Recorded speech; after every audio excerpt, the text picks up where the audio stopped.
नमस्कार श्रोते हो, मी आरजे सुजाता. आपण ऐकत आहात रेडिओ मन भावन 90.8 FM. आणि 2, 3 व 4 फेब्रुवारी रोजी जळगाव जिल्ह्यातील अमळनेर येथे अखिल भारतीय मराठी साहित्य संमेलन हे आयोजित करण्यात आलेलं आहे. तर याचं श्रेय जे आहे ते डॉक्टर अविनाश जोशी सर यांना जातं, जे मराठी वाङ्मय मंडळ अमळनेर येथील अध्यक्ष आहेत. तर आज आपण साहित्य संमेलनाविषयी सरांशी चर्चा करणार आहोत. सर्वप्रथम सर, तुमचं या कार्यक्रमामध्ये सहर्ष स्वागत करते. नमस्कार श्रोते हो, मी डॉक्टर अविनाश जोशी. मी मराठी वाङ्मय मंडळ अमळनेरचा गेली 10 वर्ष अध्यक्ष आहे. मी व्यवसायाने जरी कार्डिओ डायबेटॉलॉजिस्ट असलो तरी मला साहित्यात विशेष रुची असल्या कारणाने मी बऱ्याच वर्षापासून हे मराठी वाङ्मय मंडळाचं काम बघतो आहे. आणि साहित्य संमेलन आपल्या खानदेशला मिळणं ही आपल्या खानदेशसाठी एक फार मोठी परवडी आहे. नक्कीच सर. सर, सर्वप्रथम मला विचारायला आवडेल की जेव्हा तुम्ही साहित्य संमेलन आयोजित करण्याचा विचार आला तर पहिल्यांदा तुमच्या मनात काय विचार आला होता? साहित्य संमेलन मुळात आयोजित करण्याचा विचार असा आला की मी जेव्हा माझ्या मराठी वाङ्मय मंडळाचा अध्यक्षपद स्वीकारलं त्यावेळेला पूर्वी इतिहास जो बघितला साहित्य संमेलनाचा मराठी वाङ्मय मंडळाचा, तर मुळात 1952 साली अमळनेरला झालेलं पहिलं मराठी साहित्य संमेलन हे माझ्याच संस्थेने घेतलेलं होतं. तर 72 वर्षांनी हा योग परत येतोय. हा योग यावा म्हणून आम्ही काही वर्ष प्रयत्न करत होतो. तर मुळात मराठी वाङ्मय मंडळ संस्था ही जी आहे ही अखिल भारतीय मराठी साहित्य संमेलनाचं आयोजन करण्यासाठी स्थापन झाली होती. 1952 साली झालेल्या या साहित्य संमेलनाच्या 1 वर्ष अगोदर ही संस्था स्थापन केली होती. प्रताप महाविद्यालय म्हणून जे अग्रगण्य महाविद्यालय आहे महाराष्ट्रातलं एक, तर तिथील त्या काळातील मराठी प्राध्यापकांनी एकत्र येऊन मराठी भाषेला एक सुंदर व्यासपीठ मिळावं हक्काचं, ह्यासाठी ही एकत्र येऊन तयार केलेली संस्था आहे. नक्कीच. मग सर, हे जे आयोजन आहे संमेलनाचं हे कशा प्रकारे करण्यात आले? साहित्य संमेलनाचं आयोजन जसं आपण अमळनेर ही साने गुरुजींची कर्मभूमी म्हणतो किंवा संत प्रसाद महाराज सखाराम महाराजांची पावनभूमी प्रतिपंढरपूर म्हणतो किंवा श्रीमंत प्रताप शेठजी यांची आपण कर्मभूमी म्हणतो, शून्यातनं ज्यांनी झेप घेतली ते अजिमभाई प्रेमजींची कर्मभूमी म्हणतो. ह्याला जर 72 वर्षापूर्वीचा हा इतिहास असेल आणि त्या काळातील ह्या सगळ्या दिग्गज मंडळींनी पहिलं साहित्य संमेलन जर अखिल भारतीय घेतलं असेल तर तो इतिहास परत त्याच महाविद्यालयाच्या प्रांगणात का होऊ नये. आणि ज्या आयोजन संस्थेचा मी 10 वर्ष अध्यक्ष आहे तर त्या संस्थेने ह्यात पुढाकार घेऊन जर केलं तर ते एक विशेषीकरून औचित्य साधलं जाईल. हा विचार आल्याने मराठी साहित्य संमेलनाला परत घेण्यासाठीचं एक बळ मिळालं. नक्कीच. मग सर, यावर्षी संमेलनाचे अध्यक्ष आहेत ते कोण आहेत? यावर्षी एकमताने निवड झालेले संमेलनाचे अध्यक्ष डॉक्टर प्राध्यापक रवींद्र शोभणे सर, नागपूरचे प्रख्यात लेखक साहित्यिक आहेत आणि मुख्य करून सांगायचं वाटेल की साने गुरुजींच्या विचारांनी प्रेरित झालेलं एक व्यक्तिमत्व आहे. सर, या निमित्ताने मी असं ऐकलंय की ग्रंथदिंडीचं सुद्धा आयोजन करण्यात आलेलं आहे. ग्रंथदिंडीचं आयोजन हा साहित्य संमेलनाचा एक अविभाज्य भाग असतो. ग्रंथदिंडीने साहित्य संमेलनाला सुरुवात होते. ग्रंथदिंडीमध्ये अनेक शाळांची मुलं, साहित्यिक, कवी, आसपासचे लोक, स्थानिक लोक, अनेक साहित्यिक, अनेक भारतभरातून महाराष्ट्रभरातून आलेले दिग्गज मंडळी सामील असतात. ग्रंथदिंडी हा साहित्य संमेलनाचा सुरुवातीचा एक गाभा असतो की जेणेकरून एक प्रकारची उत्साह निर्मिती आणि एक प्रकारची साहित्य चळवळीला सुरुवात होते. ही ग्रंथदिंडी पहिल्या दिवशी 2 तारखेला सकाळी 7 वाजता सुरू होऊन 10 वाजता ती संपेल आणि ती महाविद्यालयाच्या प्रांगणातच समर्पित होईल. अच्छा. मग तिची सुरुवात कुठून होईल? तिची सुरुवात संत सखाराम महाराजांची जी वाडी संस्थान आहे तिथून सुरुवात होऊन त्याचा एक ठराविक मार्ग आखलेला आहे.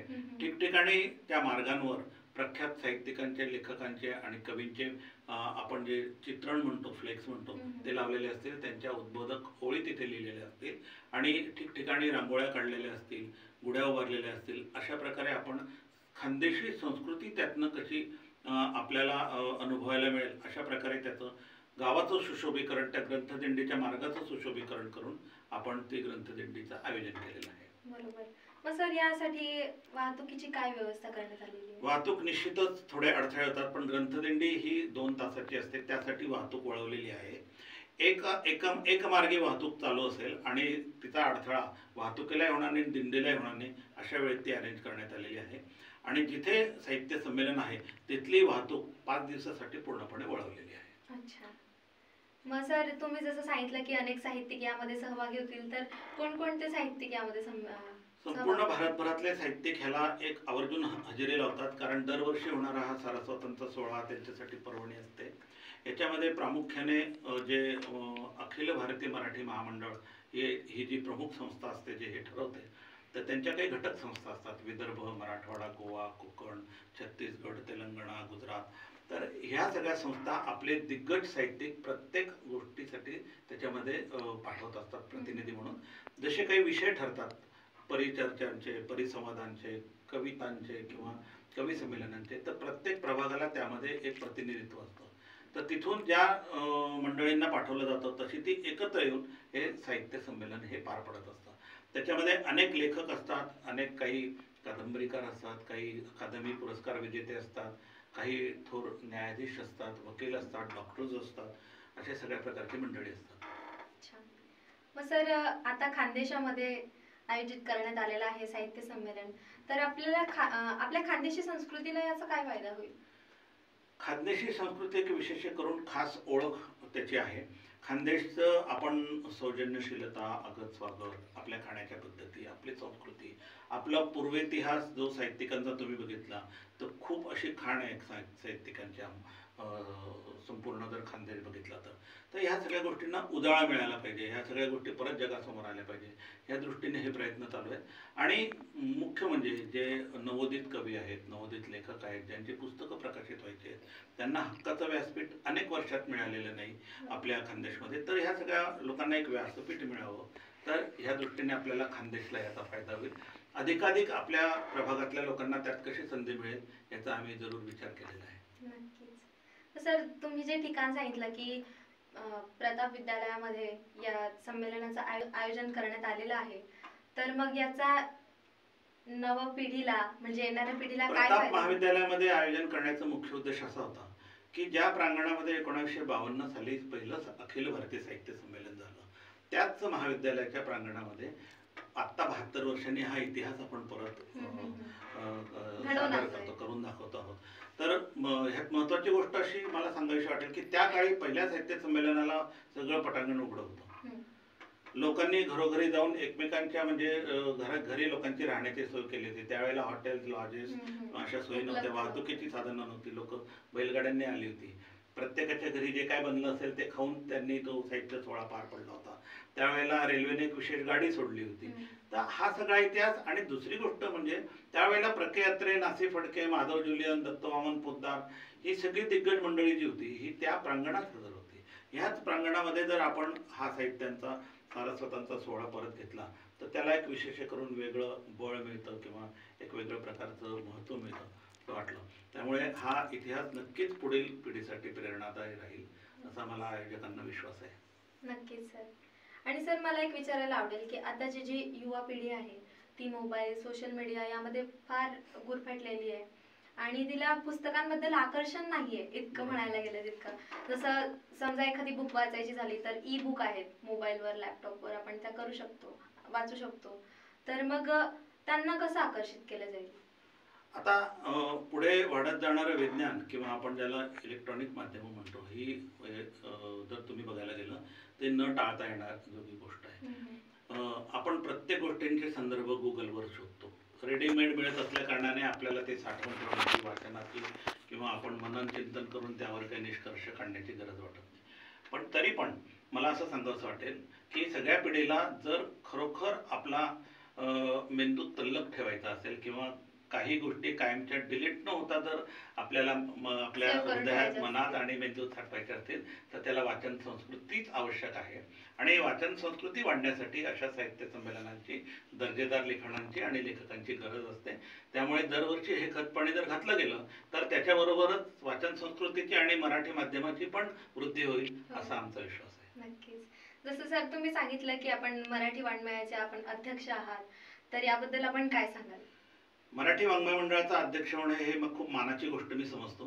कारण ज्या संस्थेला एवढ्या वर्षांचा इतिहास आहे, ज्या संस्थेच्या शारदीय व्याख्यानमाला म्हणून म्हटली जाणारी दर नवरात्रात होणारी व्याख्यानमाला ही संपूर्ण महाराष्ट्रात गाजते, संपूर्ण रसिक जनतेची वाट बघत असतात.